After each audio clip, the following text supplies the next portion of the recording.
बातमी IIT मुंबईबद्दल। IIT मुंबईच्या कॅम्पसमध्ये एक तरुण 15 दिवस बेकायदेशीररित्या राहत असल्याचं समोर आलं। या तरुणाला काही दिवसांपूर्वी अटक करण्यात आली आहे। बिलाल अहमद फैयाज अहमद तेली असं या तरुणाचं नाव आहे। तो मूळचा मंगळुरूचा आहे।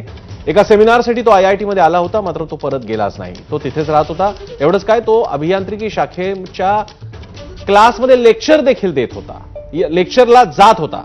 अभियांत्रिकी शाखेच्या लेक्चरला देखील तो जात होता। एकदा कॅम्पसमध्ये फिरताना त्याला सुरक्षा रक्षकांनी हटकलं, तेव्हा त्यानं पळून जाण्याचा प्रयत्न केला, मात्र सुरक्षा रक्षकांनी त्याचा पाठलाग करत पोलिसांच्या हवाली केलं। आयआयटी सारख्या राष्ट्रीयदृष्ट्या प्रतिष्ठित, आंतरराष्ट्रीयदृष्ट्या प्रतिष्ठित आणि संवेदनशील अशा शैक्षणिक संस्थेमध्ये अशा प्रकारे संशयास्पदरित्या राहणाऱ्या व्यक्तीची आता चौकशी होण्याची मागणी होते।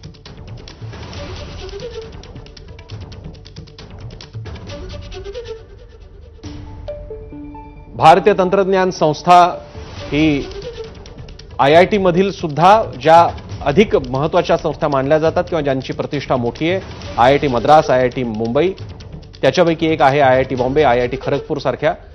आणि या ठिकाणी एक व्यक्ती येऊन 15 दिवस कोणत्याही सुरक्षितता निकषांना पार करून जर का राहत असेल तर ही गंभीर गोष्ट म्हणायला हवी। याच्यामागे कोणताही दहशतवादी कट होता का, याचाही आता विचार करणं गरजेचं आहे।